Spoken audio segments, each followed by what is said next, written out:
एक बार भगवान विष्णु जी शेषनाग पर बैठे बैठे बोर हो गए और उन्होंने धरती पर घूमने का विचार मन में किया। वैसे भी कई साल बीत गए थे धरती पर आए और वह अपनी यात्रा की तैयारी में लग गए। स्वामी को तैयार होता देखकर लक्ष्मी माँ ने पूछा, आज सुबह सुबह कहाँ जाने की तैयारी हो रही है?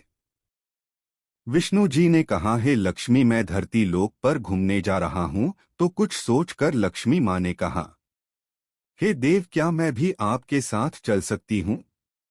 भगवान विष्णु ने 2 पल सोचा, फिर कहा, एक शर्त पर। तुम मेरे साथ चल सकती हो। तुम धरती पर पहुंचकर उत्तर दिशा की ओर बिल्कुल मत देखना। इसके साथ ही माता लक्ष्मी ने हाँ कह के अपनी मनवा ली। और सुबह सुबह माँ लक्ष्मी और भगवान विष्णु धरती पर पहुंच गए। अभी सूर्य देवता निकल रहे थे। रात बरसात होकर हटी थी। चारों ओर हरियाली ही हरियाली थी। उस समय चारों ओर बहुत शांति थी और धरती बहुत ही सुंदर दिख रही थी। और माँ लक्ष्मी मंत्रमुग्ध होकर धरती को देख रही थी और भूल गई कि पति को क्या वचन देकर आई है। और चारों ओर देखती हुई कब उत्तर दिशा की ओर देखने लगी, पता ही नहीं चला।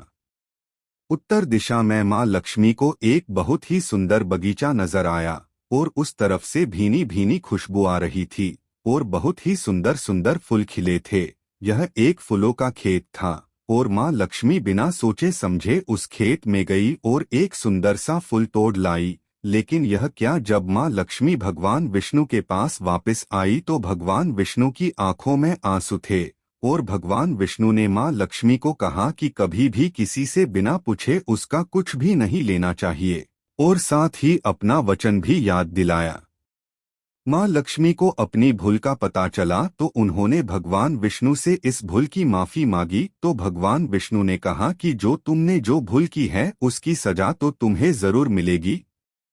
जिस माली के खेत से तुम नए बिना पूछे फूल तोड़ा है, यह एक प्रकार की चोरी है। इसलिए अब तुम 3 साल तक माली के घर नौकर बनकर रहो। उसके बाद मैं तुम्हें बैकुंठ में वापस बुलाऊंगा। माँ लक्ष्मी ने चुपचाप सर झुकाकर हाँ कर दी। आजकल की लक्ष्मी थोड़े थी और माँ लक्ष्मी एक गरीब औरत का रूप धारण करके उस खेत के मालिक के घर गई। घर क्या, एक झोपड़ा था और मालिक का नाम माधव था। माधव की बीबी, 2 बेटे और 3 बेटियां थी। सभी उस छोटे से खेत में काम करके किसी तरह से गुजारा करते थे। माँ लक्ष्मी जब एक साधारण और गरीब औरत बनकर जब माधव के झोपड़े पर गई तो माधव ने पूछा, बहन तुम कौन हो और इस समय तुम्हें क्या चाहिए? तब माँ लक्ष्मी ने कहा, मैं एक गरीब औरत हूँ, मेरी देखभाल करने वाला कोई नहीं। मैंने कई दिनों से खाना भी नहीं खाया। मुझे कोई भी काम दे दो, साथ में मैं तुम्हारे घर का काम भी कर दिया करूँगी। बस मुझे अपने घर में एक कोने में आसरा दे दो। माधव बहुत ही अच्छे दिल का मालिक था। उसे दया आ गई, लेकिन उसने कहा, बहन मैं तो बहुत ही गरीब हूँ। मेरी कमाई से मेरे घर का खर्च मुश्किल से चलता है। लेकिन अगर मेरी 3 की जगह 4 बेटियां होती तो भी मैंने गुजारा करना था।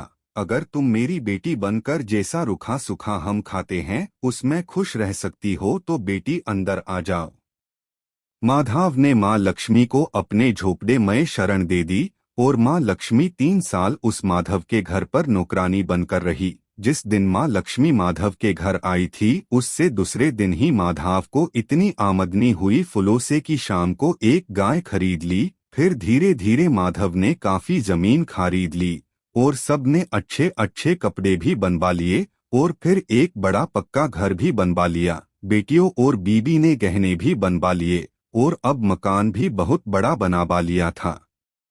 माधव हमेशा सोचता था कि मुझे यह सब इस महिला के आने के बाद मिला है। इस बेटी के रूप में मेरी किस्मत आ गई है मेरी। और अब 2 से 5 साल बीत गए थे, लेकिन माँ लक्ष्मी अब भी घर में और खेत में काम करती थी। एक दिन माधव जब अपने खेतों से काम खत्म करके घर आया तो उसने अपने घर के सामने द्वार पर एक देवी स्वरूप गहनों से लदी एक औरत को देखा। ध्यान से देखकर पहचान गया, अरे यह तो मेरी मुँह बोली चौथी बेटी यानी वही औरत है।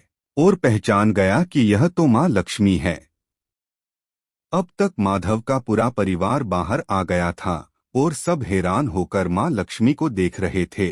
माधव बोला है, माँ हमें माफ कर, हमने तेरे से अनजाने में ही घर और खेत में काम करवाया है। माँ यह कैसा अपराध हो गया है। माँ हम सबको माफ कर दे। अब माँ लक्ष्मी मुस्कुराई और बोली है माधव, तुम बहुत ही अच्छे और दयालु व्यक्ति हो। तुमने मुझे अपनी बेटी की तरह से रखा, अपने परिवार के सदस्य की तरह से।